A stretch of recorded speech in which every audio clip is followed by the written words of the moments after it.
Hello friends, welcome to Motivating Monk. I am Saurabh Pandey, your monk, friend, coach and guide. और आज मैं बात करने वाला हूँ चाइना के बारे में।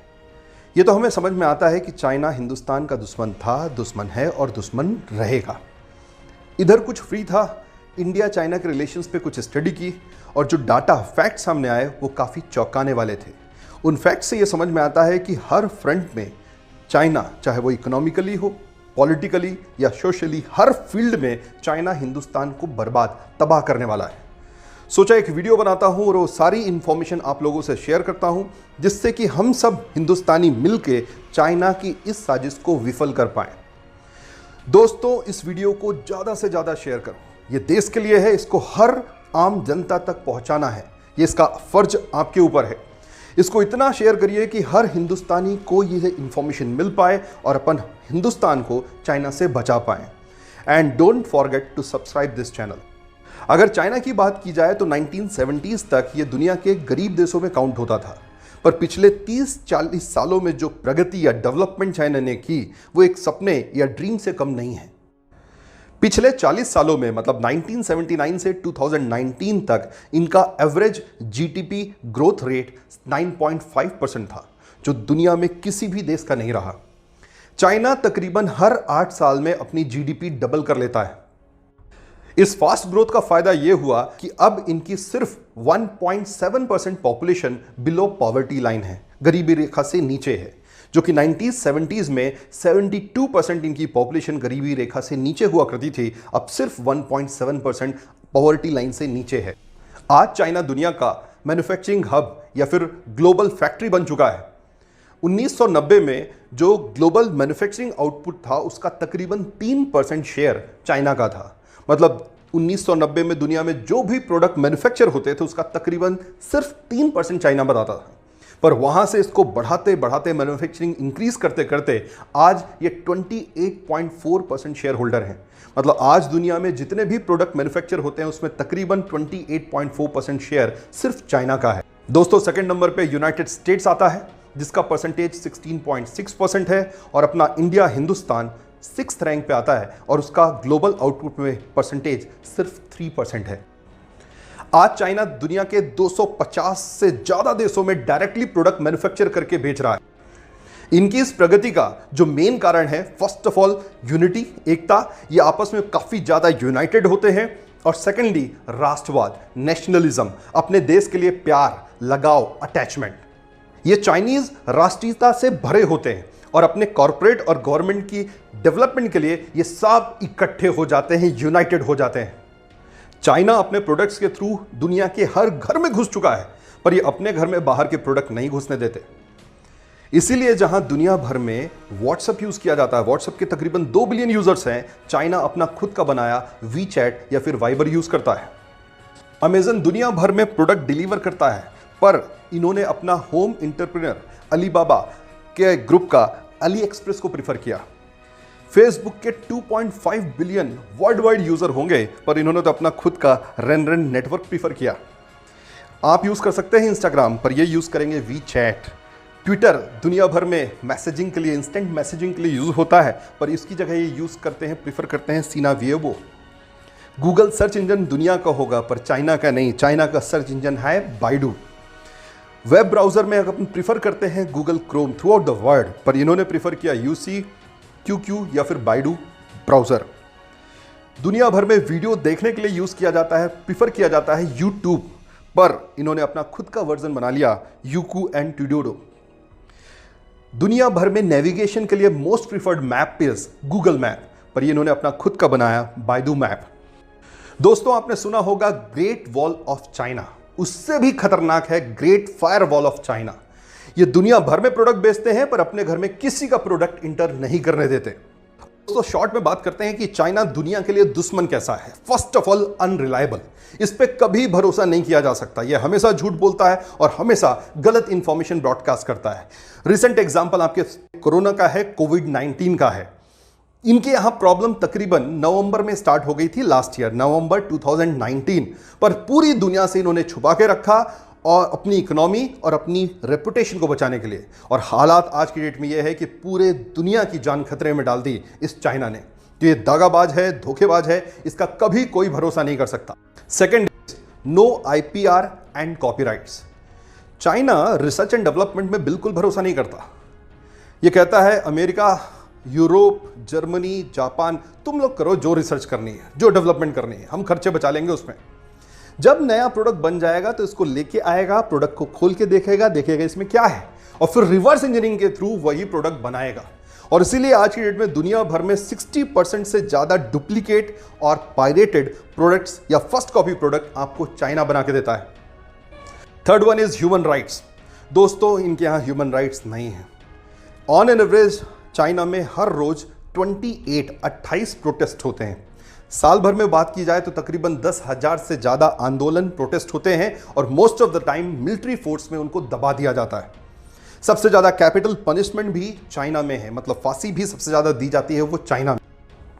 The fourth one is land dispute. दोस्तों, चाइना एक ऐसा देश है जो अपने आसपास के देशों की जमीन हमेशा हड़पने की फिराक में रहता है।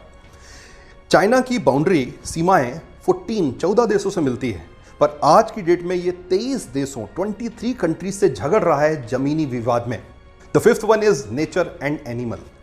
दोस्तों, अगर बात की जाए तो जानवरों के और नेचर के सबसे बड़ा दुश्मन चाइना है। चाइना में जून में यूगलिन डॉग मीट फेस्टिवल होता है, और सिर्फ उस फेस्टिवल में तकरीबन 10 लाख कुत्तों को मार के खाया जाता है। और ऑन एवरेज चाइना में हर साल 10 करोड़ कुत्ते और 4 करोड़ बिल्ली खा लेते हैं। चाइना में कहावत है कि कोई भी 4 पैर वाली चीज खाई जा सकती है एक्सेप्ट चेयर एंड टेबल।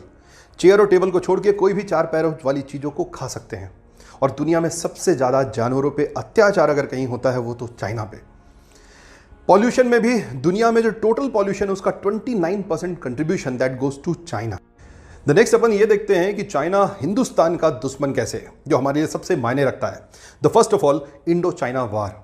1962 में ये वॉर हुआ। उसका मेन रीजन ये था कि तिब्बत को इंडिया सपोर्ट करता था, दलाई लामा को सपोर्ट करता था, और जिसके चाइना अगेंस्ट, और आज भी वो विवाद चल रहा है। Second is string of pearl. दोस्तों, चाइना ने इंडियन ओशन रीजन पे अपना दबदबा बनाने के लिए, अपने व्यापार को बढ़ाने के लिए कुछ भूखे नंगे देशों को अपने साथ मिलाया, जैसे पाकिस्तान, श्रीलंका, मालदीव्स, म्यांमार, बांग्लादेश, और इनमें अपने मिलिट्री बेस बनाए। उसका मेन मकसद, एम यह है कि इंडियन ओशन में अपनी एक्टिविटी को फास्ट करे, ग्रो अप करे और इंडिया पे नजर रख पाए। The third one, United Nations. See दोस्त, इंडिया जो है यूनाइटेड नेशंस सिक्योरिटी काउंसिल की परमानेंट सीट के लिए लगातार अप्लाई कर रहा है, और चाहता भी है और काबिल भी है। सारी क्वालिफिकेशंस इंडिया के पास है। जो 5 परमानेंट मेंबर हैं उनमें सिर्फ चाइना को छोड़ के बाकी चारों इंडिया का सपोर्ट करते हैं, बट चाइना इंडिया के अगेंस्ट खड़ा हुआ है। The fourth one is Aksai chin and Arunachal Pradesh. 1962 war के बाद हिंदुस्तान का तकरीबन 37,500 स्क्वायर किलोमीटर लैंड, जमीन चाइना ने कैप्चर कर लिया, अक्साई चिन। और उसके साथ साथ आज भी जो है वो अरुणाचल प्रदेश के कई रीजन्स पे अपना कब्जा बताता है, अपने मैप में दिखाता है, जो डिस्प्यूट अभी भी चल रहा है। The next one, supporting Pakistan.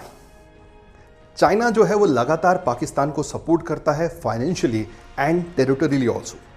लगातार उसकी कोशिश ये होती है कि पाकिस्तान के थ्रू इंडिया के अंदर डिस्टर्बेंस क्रिएट करे। उसका मेन रीजन ये है कि अगर हिंदुस्तान में डिस्टर्बेंस पैदा होगा, टेररिज्म पैदा होगा, तो दूसरी ग्लोबल फैक्ट्रीज इंडिया में नहीं आएंगी। कोई भी बिजनेसमैन ऐसे किसी भी देश में नहीं जाना चाहता जहां अनरेस्ट हो, जहां टेररिज्म हो, जहां जान को खतरा हो, और ये कोशिश होती है चाइना की। बहुत रिसेंट एग्जाम्पल अगर अपन बात करें, मसूद अजहर जो कि इंडियन पार्लियामेंट अटैक का मेन सस्पेक्ट है, उसको यूनाइटेड नेशंस में टेररिस्ट मानने से चाइना बस ने मना कर दिया। बाकी सब ने तो कहा कि टेररिज्म, पर ये चाइना उसको टेररिस्ट नहीं मानता। And then the last one, दोस्तों, चाइना की सबसे बड़ी परेशानी जो है वो हिंदुस्तान से ये है कि चाइना को लगता है कि कभी फ्यूचर में अगर उसकी ग्लोबल फैक्ट्री का ताज कोई देश छीन सकता है तो है हिंदुस्तान। हिंदुस्तान के पास आज की डेट में दुनिया में सबसे ज़्यादा पॉपुलेशन है यंगेस्ट लोगों की। यंगेस्ट वो जो डेवलपमेंट में सपोर्ट कर सकते हैं, जो कि चाइना के लिए एक खतरा बना हुआ होता है।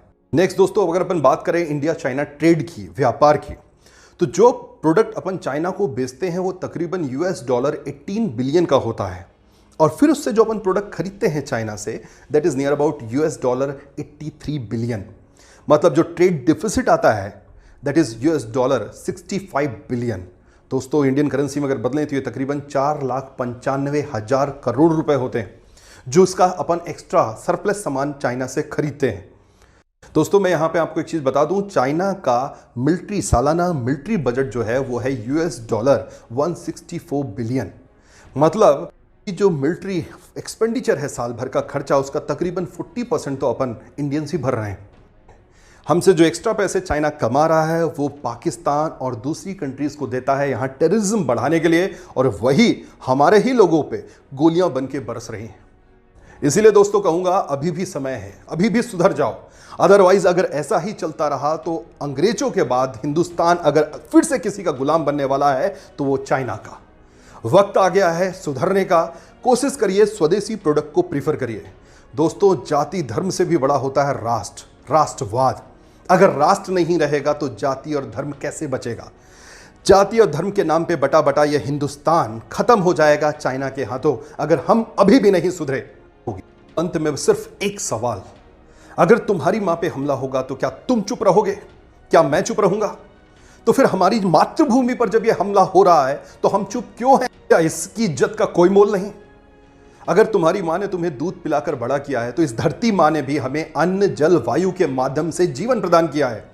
मर के तुम्हारी मां भी मिट्टी होगी, पर वो मिट्टी भी हमारी मां होगी। क्या तेरा इस मिट्टी से कोई संबंध नहीं? क्या तेरा इस मिट्टी से कोई लगाव नहीं?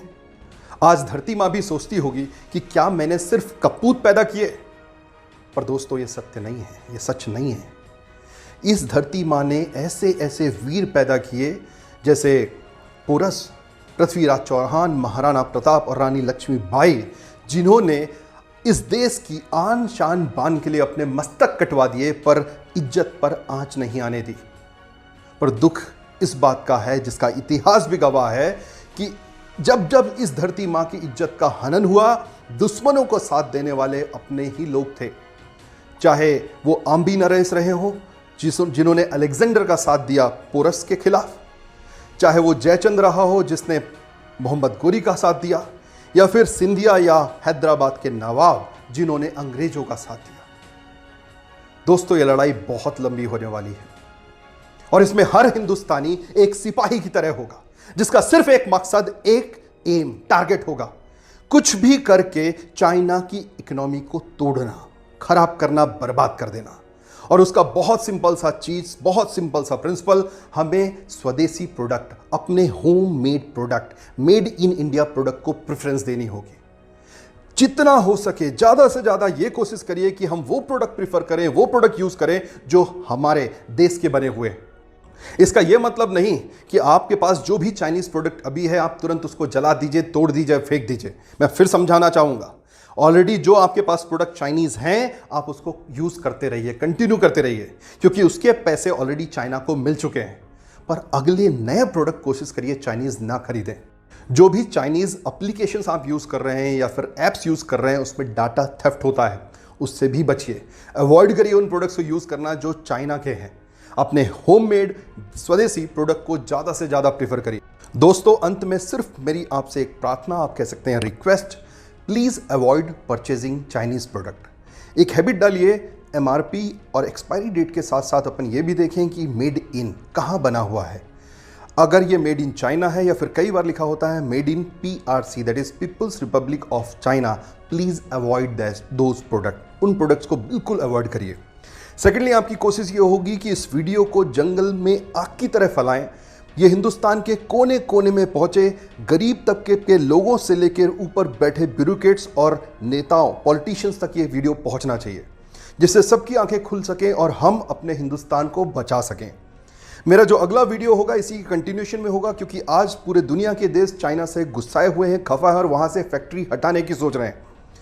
वो जो चाइना का नुकसान है वो हिंदुस्तान का फायदा कैसे हो सकता है। तो अगली मेरी एक केस स्टडी होगी जिसमें मैं डिस्कस करूंगा कि हम चाइना को कैसे ओवरटेक कर सकते हैं, कैसे इंडिया एक सुपर पावर बन सकता है in place of China. Thanks a lot for watching this video and try to share this video as far as possible, and don't forget to subscribe this channel. Keep rocking, keep watching. Jai Hind, Jai Bharat.